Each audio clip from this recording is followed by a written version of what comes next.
Good afternoon, and thank you for joining us in today's session of BusinessWorld Insights. September 29 is World Heart Day, so we thought it would be an ideal time to hold a discussion on how we can take better care of our hearts and how to stay away from disease and heartbreak, both metaphorical and medical. Let's keep those hearts healthy. My name is Sam L. Marcelo, BusinessWorld's multimedia editor, and I'm here with you again today as host and moderator of BusinessWorld Insights, presented by Novo Nordisk Philippines, a pharmaceutical company. Today's discussion has the theme, Don't Let Diabetes Break Your Heart. Diabetes affects an estimated 463 million people worldwide, and that number is expected to increase to about 700 million by 2045, or some 2 decades from today. The International Diabetes Federation found in a survey of over 800 respondents that 1 in every 17 adults in the Philippines lives with diabetes. That's almost 4 million Filipinos. And almost half of those are undiagnosed. What's more, 32% or 1/3 of the respondents consider themselves as having no or low risk of heart disease. Of these cases, type 2 diabetes accounts for a large majority. And that one adult could be you, a family member, a friend, or someone who's close to your heart. And so today, World Heart Day, we have experts with us who are going to share how we can protect our hearts from the heartbreak of diabetes. We hope to end this session with you learning the connection between type 2 diabetes and cardiovascular disease or heart disease. This includes myocardial infarctions or heart attacks, as well as strokes. We're also going to talk about what parts we need to play to help combat this disease and its complications. Joining us in this session of BusinessWorld Insights are Dr. Gilbert C. Vilela, Vice President of the Philippine Heart Association, Dr. Michael Vilela, Vice President of the Philippine Society of Endocrinology, Diabetes and Metabolism, and Mr. Cihan Serdar Kizilcik, Vice President and General Manager of Novo Nordisk Philippines. Hello, everyone. Hi, Sam. Hello. Hi, Sam. I hope I pronounced your names correctly. Yes. Okay. To start, can we please first define what type 2 diabetes is? We've already mentioned that it's the most common type of diabetes, accounting for almost 90% of diabetes patients worldwide. Dr. Michael, could you get the ball rolling by telling us what type 2 diabetes is and how you know that you have it, how it's different from other types of diabetes, and what possible complications and health risks are associated with type 2 diabetes? Dr. Michael, the floor is yours. Thank you, Sam, and good afternoon to everyone. Diabetes, as you know, is quite a common condition and quite progressive. It occurs because there is an elevation of blood sugar in your blood system, and this is brought about by either your body is resistant to the insulin or that your pancreas is not producing enough insulin. And because of the high blood sugar, what occurs is people will have dehydration, people will have nerve problems, people will be thirsty, and occasionally some of them will have frequent urination, even at night.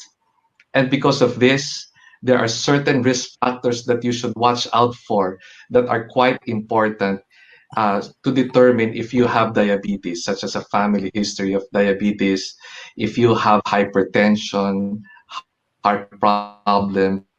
These are all possible risk factors to the development of diabetes. And of course, as you mentioned, Sam, if you have elevated blood sugars, you tend to have chronic complications as well, involving the big and small blood vessels.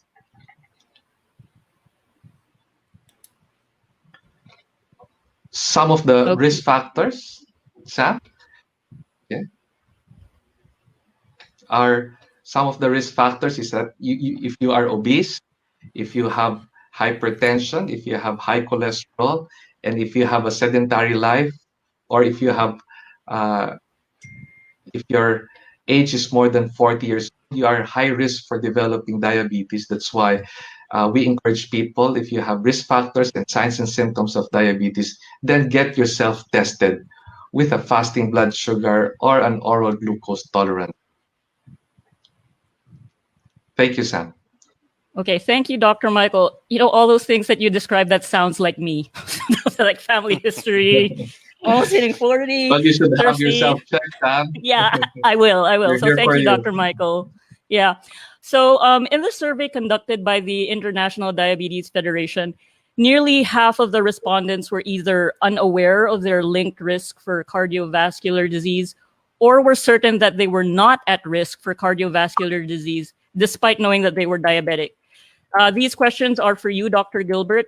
What do we mean when we say cardiovascular disease? And as a medical professional, could you please tell us how the link between type 2 diabetes and cardiovascular disease or heart disease can be better communicated and illustrated to those concerned? Okay, thank you very much for giving me this space to talk about cardiovascular disease in diabetic patients. First of all, malaki yung the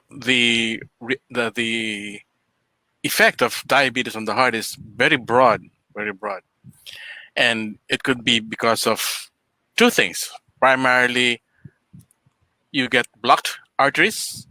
Second, ang pangalawa naman ay pwedeng magkaroon ka ng the diabetes is directly toxic to your heart. Remember, Sam and everyone listening, that when God made us during our creation, when we're just in the uterus of our mothers, the entire circulatory system, your heart and your blood vessels, your veins, your capillaries, started with just one single tube. And this tube twisted by itself hanggang sa magkaroon siya ng arteries, veins, capillaries, and the heart. Meaning to say, the heart is part of a tube system. So, ang unang-unang sinisira ng diabetes is these tubes, the blood vessels. It causes atherosclerosis. In normal terms, in layman's terms, it's inflammation. Namamaga ang blood vessels. And when you say namamaga, magsisimula na siyang magbara. So, yun ang unang-unang ginagawa ng diabetes, pinagbabara niya yung mga ugat natin. And then, bukod doon, hindi lang ugat sa puso ang nagbabara, pati ugat sa brain, ugat sa kidneys, ugat sa mga paa mo, ugat sa mga kamay mo. No? Kaya may mga taong napuputulan ng paa or ng fingers, no? Or nadadialysis or nabubulag, no? Because nagbabara yung mga ugat because of the diabetes.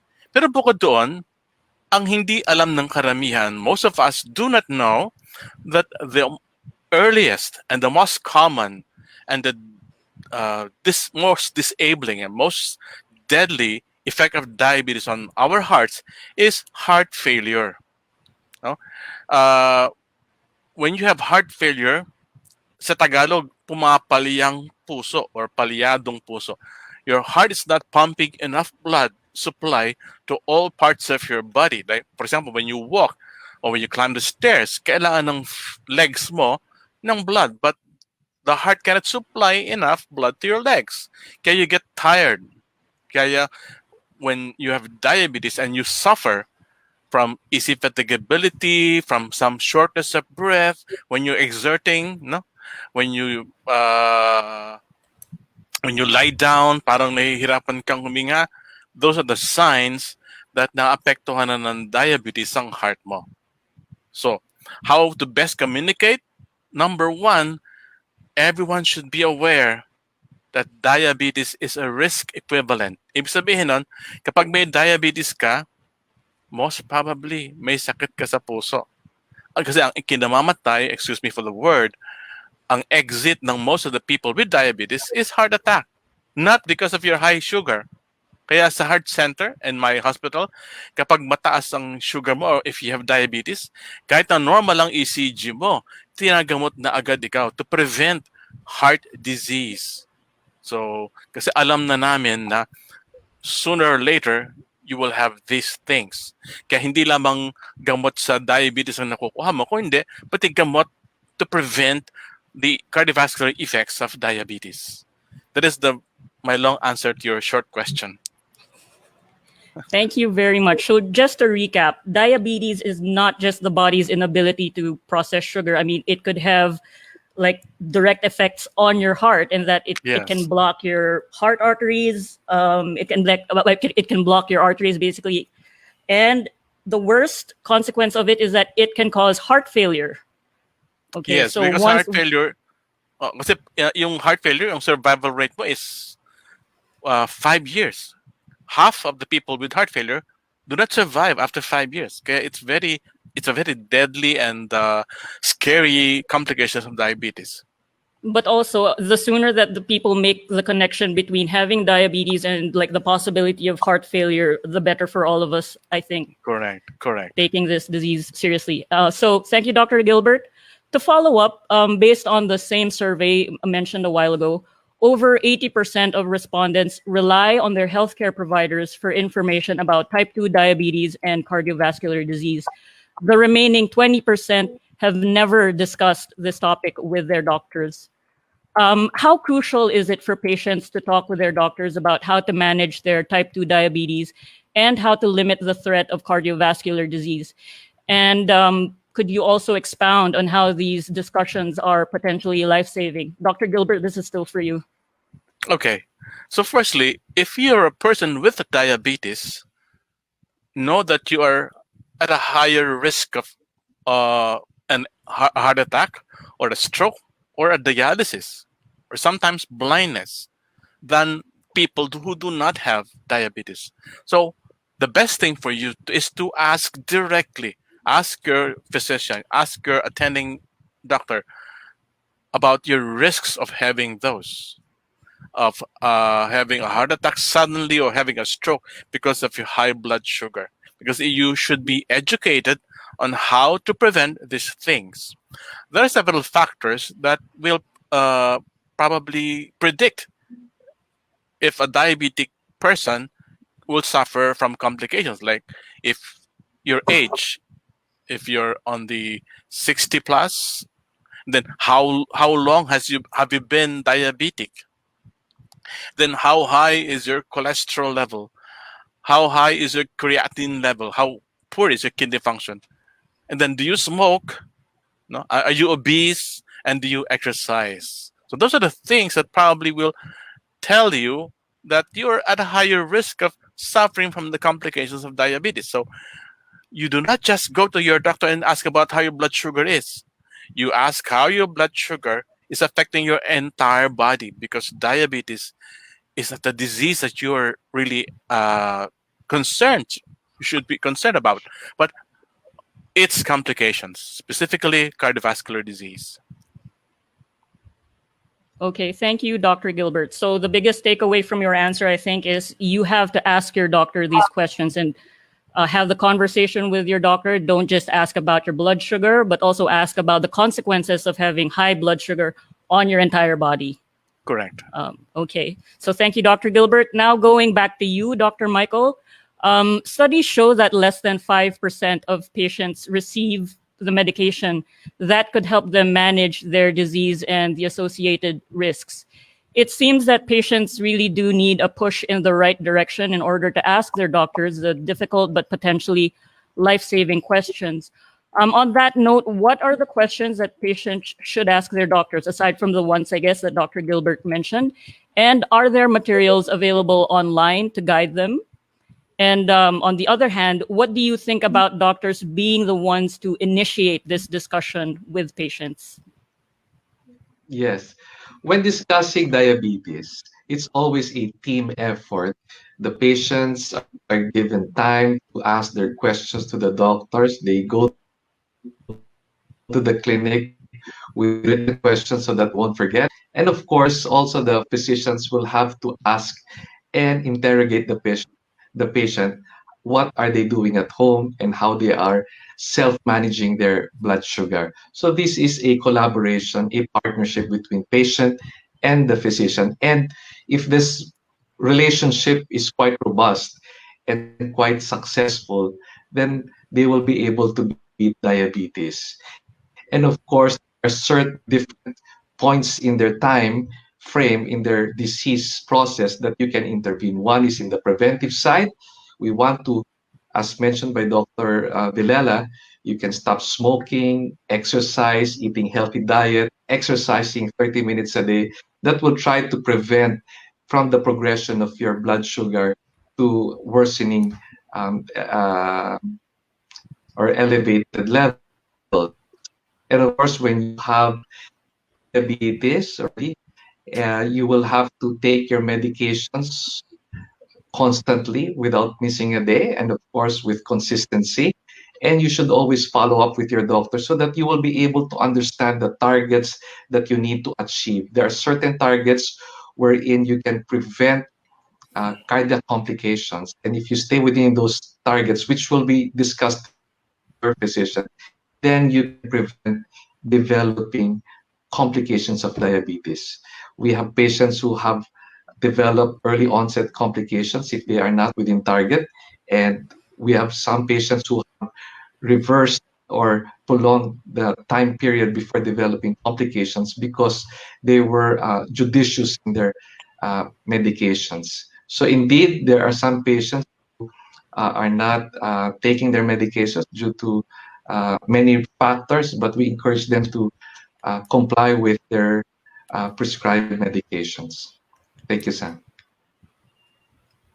Thank you also, Dr. Michael. So again, to recap, management is a collaborative effort between the patient and the doctor.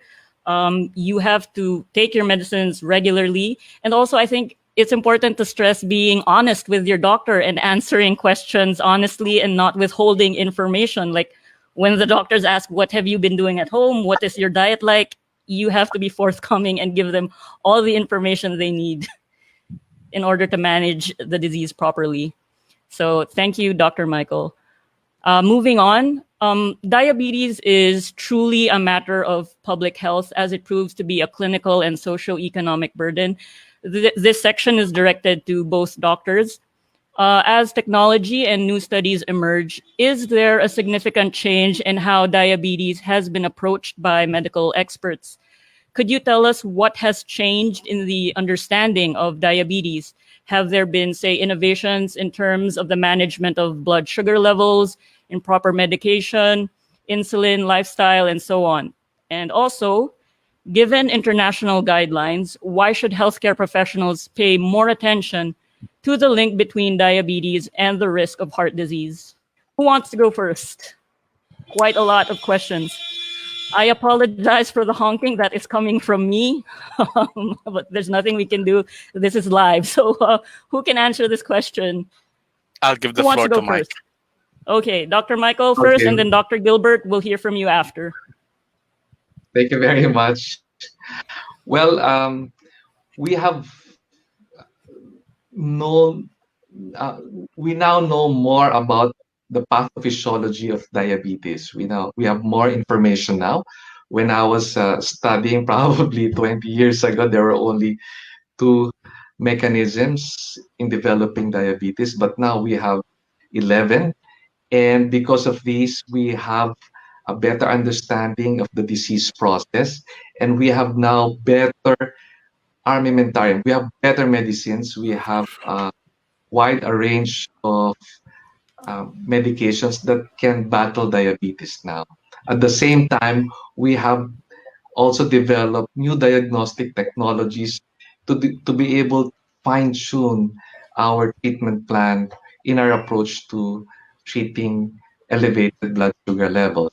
So both in terms of understanding the disease process in the diagnostic approach and with the wide range of medications now available, we now have a better chance of preventing or even addressing elevations in blood sugar level. Thank you, Yeah, I Dr. would like to Vilela. jump in. I also would like to jump in. Alam mo, Sam, for so many years, for at least 3 decades, there have been a lot of research done on diabetes and its complications. And there's this very long 7-year study, and that said that controlling not just your blood sugar, but your blood pressure, your cholesterol level, your weight, no, and what you eat will definitely prevent the complications of diabetes and give you a longer life. So that's why after that study, there have been more studies about tight control of blood sugar, because everybody thought it is the blood sugar that's causing all these things. But unfortunately, all the research, all the trials on tight sugar control versus the usual sugar control, the standard sugar control, were all negative.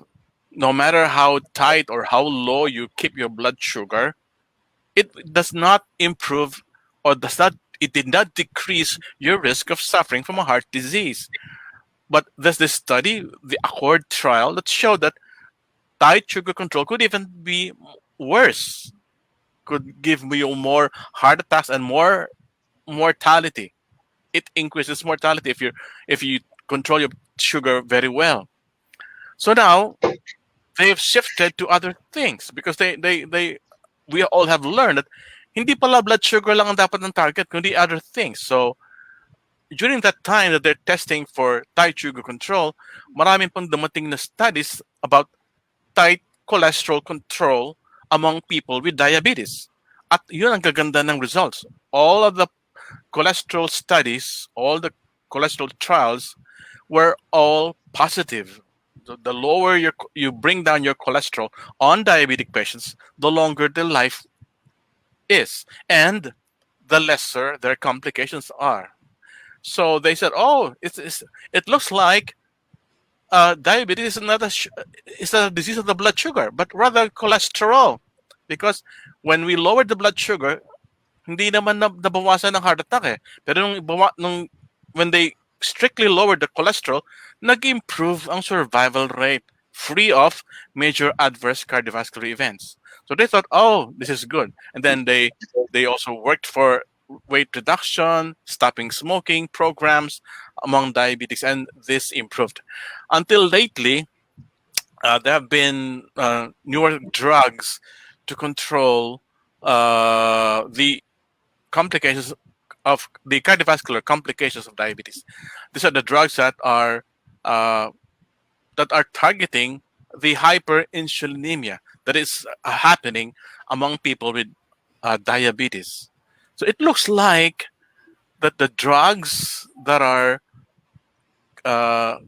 not using or not focused on increasing insulin are the drugs that are better in controlling or in improving the survival rate of patients with diabetes. Like, for example, metformin and the SGLT2 drugs and the GLP-1 drugs. That are the newer drugs that is not focused on making the pancreas of the patients secrete more insulin, no? But these are the drugs that improves the utilization of the body of their remaining insulin. So, nakita ng mga studies na, meron palang better drugs na ngayon. So these are major improvements, like the GLP-1 and the SGLT2 studies that show that they do not just bring down the blood sugar level, but also improve cardiovascular outcomes. And very swift. When they did the trials, the studies, yung separation ng curve between those who will die and those who will survive, early on, within months to weeks to months, nag-separate agad ang curve. Meaning to say, mukhang natumbok na ng buong mundo, ng medical community, ang panggagamot ng diabetes. Mukhang nandito na tayo sa newer medications. So those are the major innovations and realizations. We realize that we're barking on the wrong tree, that we're barking, it's not just the blood sugar, because we all learned that ang diabetes pala, hindi pala siya sakit sa blood sugar. Siya pala is sakit sa puso. And there are many other things to approach the management of your diabetes. Thank you, Sam. Okay, thank you, Dr. Gilbert, for putting that in a nutshell, how the improvements are basically from a shift in perspective in thinking of diabetes as a disease of the blood sugar versus thinking of diabetes as something that has to do with your cholesterol. Am I getting this correctly? Among other Right. things. Yeah, among other things. Hindi pala siya dapat nako-focus lang sa blood sugar Just on control. blood sugar. Okay. Mm-mm. And also going to Dr. Michael's answer, we have such a wider range now of medications available to us, and there have been significant improvements in diagnostic capabilities. And we have had really good research projects and studies, some of them long-term covering, say, 7 years, looking how controlling your cholesterol, and again, not just focusing on your blood sugar, can improve how we manage diabetes. So better drugs, again, major improvements. Okay. That was a whole lot of technical stuff. I hope I was able to get that correctly. Any objections from our doctors in that recap? Did I get it right? You did well. All right, thank you. So thank you, Dr. Gilbert and Dr. Michael. Now we move to a less technical perspective, thankfully. Mr. Cihan, am I pronouncing your name correctly? Yes, Sam.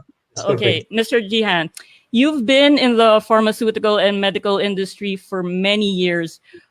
What are your observations on the developments in the way we treat diabetes? Is the outlook more positive now when it comes to the management and cure of this disease?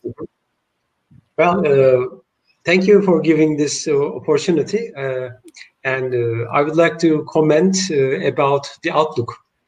Well, the answer is yes and no. We have reasons to be optimistic and pessimistic, and let me explain why. The company I'm working for, Novo, has been around like for 100 years already. And we had insulin almost for 100 years. And I'm going to explain you that we are also putting a lot of research into developing new products that have cardiovascular outcomes, meaning those new generation of products like GLP-1s have better effects on your cardiovascular products. So that's a reason for being optimistic. But our motto is defeating diabetes. And by defeating diabetes, we mean we are trying to achieve three things.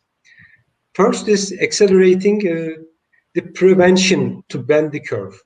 And when you hear bend the curve, it might not ring a bell, but actually we are trying to increase awareness and education level of people so that less and less people are suffering from that disease. And this is important because if you decrease the prevalence of diabetes by 1%, again, if you decrease the prevalence by 1%, this prevents 111 million people from getting type 2 diabetes. That's a huge number. That's the entire population of Philippines. So that's important. So we also work hard to make our products more available, easily available to many populations. And we also put a lot of effort in research and development of new products. But in summary, I can say that the outlook might be bleak because of the increasing number of people with diabetes. That's a huge epidemic. These days, we are talking about mostly pandemic, and there are some other disease areas which are more talkable, but the sheer number of people with diabetes is increasing so fast. It's going to be our biggest problem after the pandemic, and we should pay attention to it right now. So that's my short answer to your question. Thank you so much, Mr. Cihan. Okay, so again, we have reasons to be optimistic and a few reasons also to be a bit pessimistic about the outlook for diabetes. So on the optimistic side, we have pharmaceutical companies that, like Novo Nordisk, that have been around for like 100 years, developing new products, new better drugs in the treatment of diabetes. But also on the bleak side, as you said, we have to do a better job in bending the curve and in educating people and actually lessening the number of people who get diabetes in the first place. Yeah. And that decreasing the prevalence of diabetes by just 1% represents a decrease in like 100 million cases. Did I get the numbers right? Yes, 100 correct. million. That is mind blowing. So, like the sheer numbers, this just goes to show that diabetes is an epidemic. It's an epidemic that we should be talking about, and that the biggest problem after the pandemic that we are facing right now, we should be talking about diabetes and how to bend that curve. Yeah, Okay. exactly. And if Okay, I may add one more thing. Yes, of course. Well, I've been working in the industry for more than 23 years now. And on my first day, I got a diabetes training. And by then, we knew the risk between diabetes and cardiovascular events. But I was very young, but diabetes was just regarded as one of the risk factors, meaning if you had diabetes, among other things, that meant your risk of having cardiovascular events was increased. Now we have a more holistic approach. We know a lot more, and we know that doing something to prevent diabetes and acting early on is very important. So I think the way to go forward to be more optimistic is to work more on education and awareness and taking more responsibility by working with all the stakeholders. So I'm trying to say that this is not just the person and physician problem. This is a huge society and educational problem as well. Thank you. Okay. So again, to recap your point, everybody should be working together to address this problem. We have to act early on, and we have to work on education and awareness. And again, everyone should get involved. It's not just whoever has diabetes and that person's doctor, but it's like a societal problem. And institutions should be involved, the government probably as well. Okay, so Mr. Cihan, this one is still for you. Like any disease, type 2 diabetes affects not just the patient, but the people around the patient. Type 2 diabetes can cause heartbreak for the person who has the disease and for that person's loved ones. This heartbreak could be in the form of acquiring diabetes and the risk for heart disease hereditarily, heartbreak in the form of seeing your loved ones suffer physical, financial, or emotional complications, or worse, heartbreak from the loss of losing someone you love to type 2 diabetes and heart disease. So given all of this, what then is the role of the family and the caregiver in helping prevent these heartbreaks? How can loved ones and healthcare professionals help push patients in the right direction? Thank you, Sam. In the beginning presentation, you told us about the rule of halves, meaning if you have 100 people with diabetes, only half is diagnosed, which means the other half doesn't actually know that they have diabetes. And of those 50 who are diagnosed, only half can get a treatment. And only half of those people who are treated can reach their targets. And only half of that can get the desired outcomes. And desired outcome is the prevention of complications like preventing a future heart attack or preventing other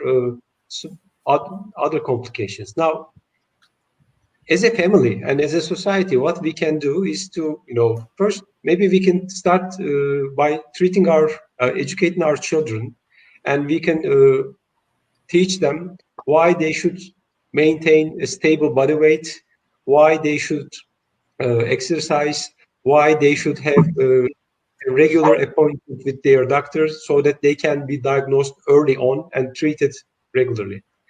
And second, again, these days, all we talk about is the problem at hand, but this doesn't mean that diabetes is disappearing. We should take care of our loved ones, and we should encourage them to continue their treatment, encourage our loved ones to follow up on their doctor appointments and stick to prescribed treatments if they are already diagnosed. So I have people with diabetes in my family, and I have it on my calendar to remind my mother to go and see her doctor. And I think we should be all doing something like that. Yeah. Okay, thank you, Mr. Cihan. So again, in the early stages, it's about educating yourself. It's like knowing as much as you can about the disease that you have, knowing why you have to exercise, why you have to eat healthy, etc. And like once you already know that you have this condition, it's about on the family member side, it's about encouraging. It's about encouragement, and as you said, keeping that calendar and telling your loved one to, hey, you have an appointment, you have to go see your doctor, or simply saying, hey, it's time to take your medicine. Something as simple as that shows that we care. Okay. So going back to our two doctors who have been quiet, these questions are for you, Dr. Gilbert and Dr. Michael. Studies show that 3 out of 5 people want more information about the risk factors of heart disease in relation to type 2 diabetes. So this is an opportunity to prevent heartbreak through education and spreading awareness. With a push in the right direction, people can learn the signs, symptoms, and risks of the disease. They can also figure out the right questions to ask and get their loved ones on board a healthy lifestyle that will limit the risks of type 2 diabetes and heart disease. So what else can be done? How else can patients and family members be pushed in the right direction?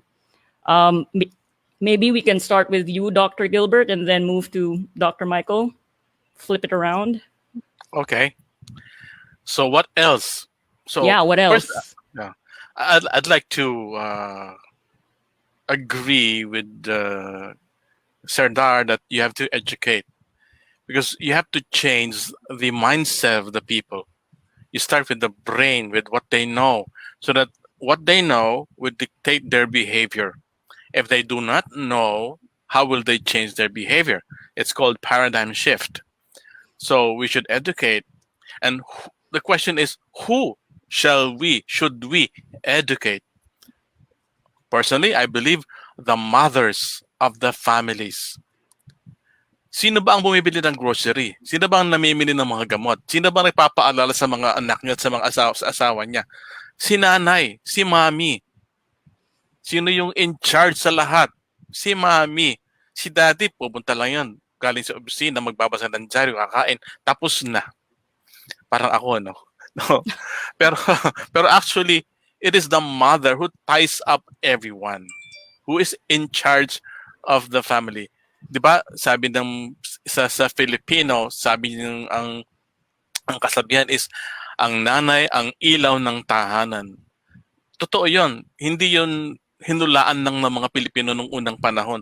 Nakita nila, they experienced it firsthand, that the one who brings light into the family is the mother, who ties them up, who takes care of them. Kaya nga, di ba ngayon, if you would notice, most of the advertisements, they are targeting mothers. Like for toothpaste or toothbrushes or their canned goods, they are targeting mothers because it is the mother who buys all these things. So my suggestion is educate, agree with Serdar, but who to educate? The mothers. We should bring down the front line to the families and tell them that diabetes is definitely a heart disease. It just starts off with an increase in blood sugar, but it will end up breaking your heart or breaking your your husband's heart or your loved one's heart. And then it will also break your heart if you lose them early.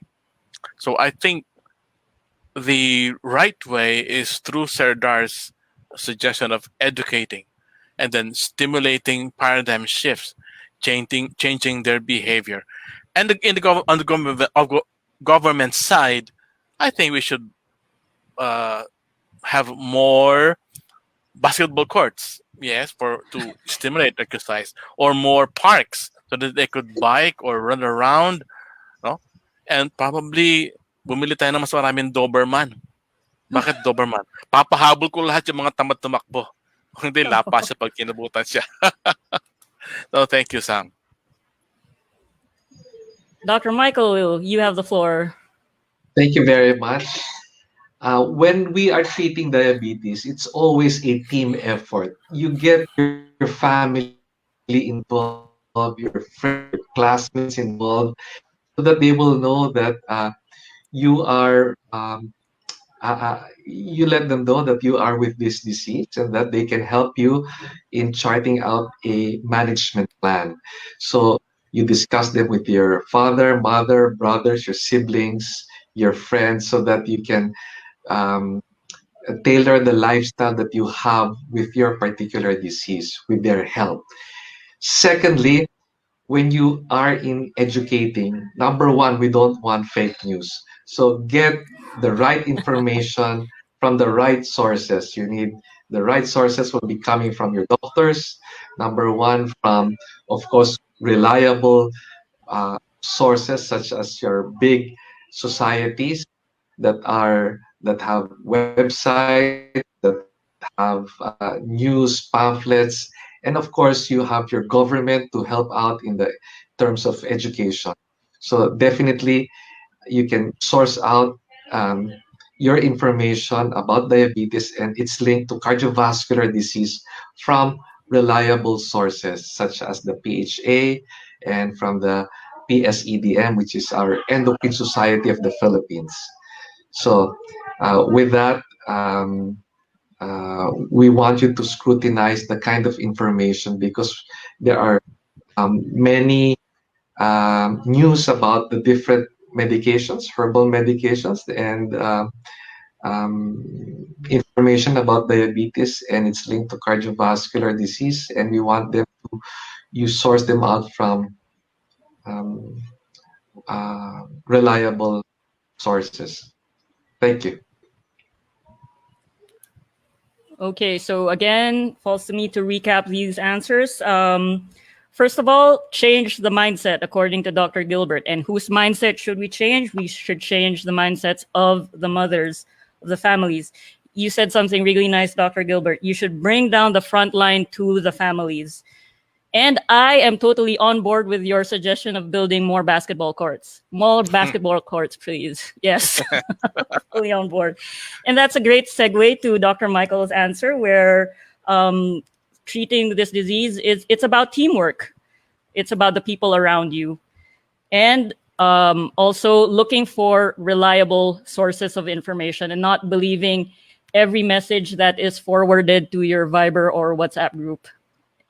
And spreading that misinformation by forwarding it again to everyone on your contact list. So please check the sources of your information. Okay, so thank you, doctors. And we move on. This one's for you again, Mr. Cihan. Could you tell us about the innovations and programs of Novo Nordisk as a healthcare organization that understands the urgency to combat the burden of this disease? And aside from sharing with us what Novo Nordisk is doing right now, could you also tell us your organization's plans for the future? Well, thank you, Sam. Well, Novo Nordisk has been trying to contribute to the prevention and the management of diabetes. And to this end, we initiated World Health Foundation in year 2002. And we've been investing in this ever since.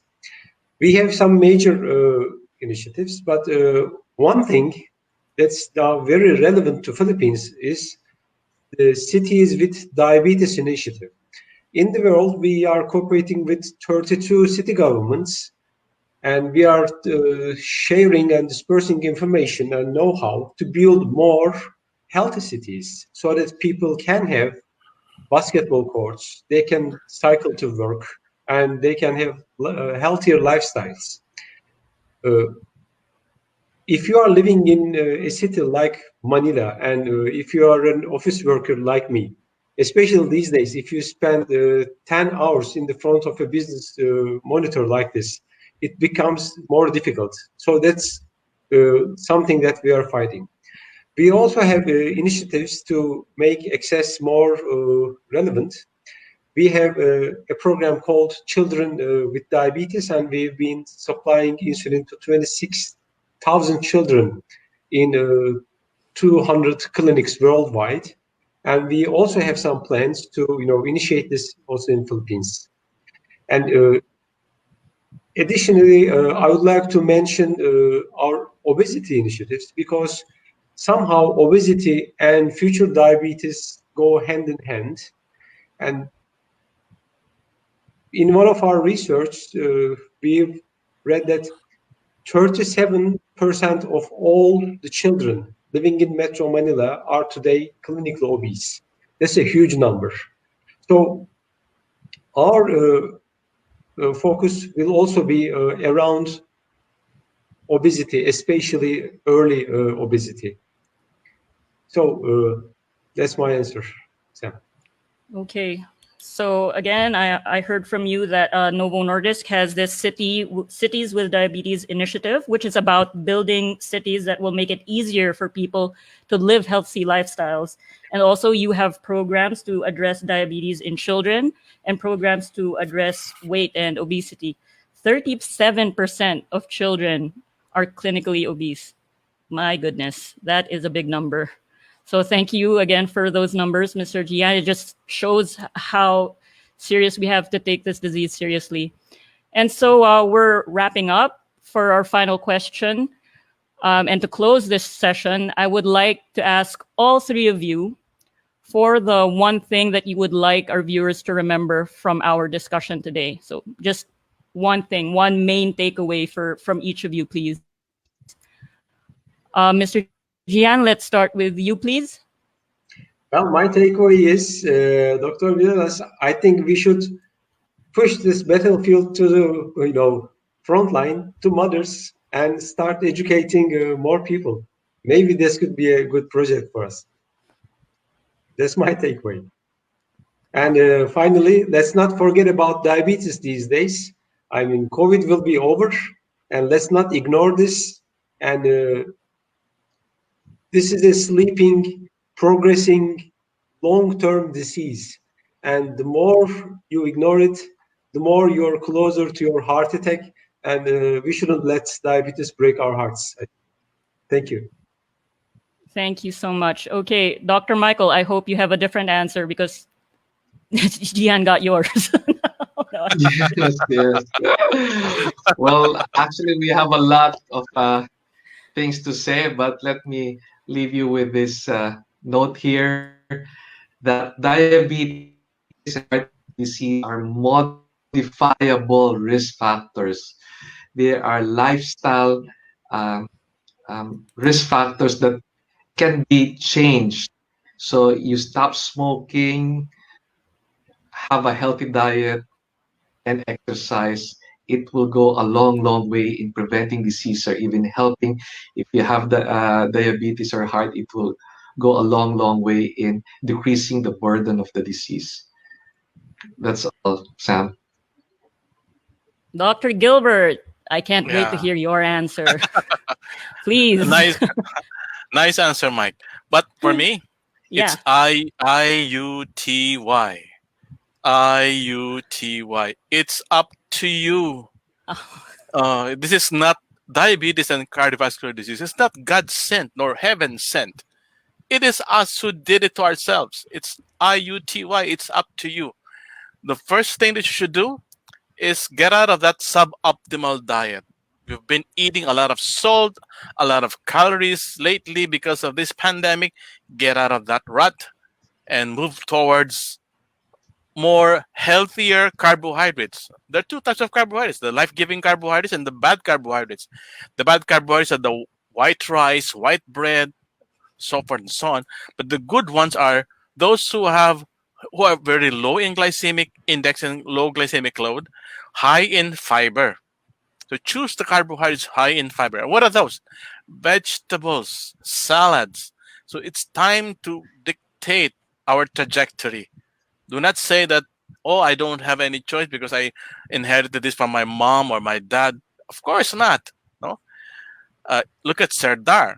Her mother is diabetic, but he's very, very slim, meaning to say he's avoiding it correctly. So I would say, no, take your health on your hands. No, it's up to you to decide to not get cardiovascular disease from your diabetes or even not get diabetes itself. Thank you, Sam.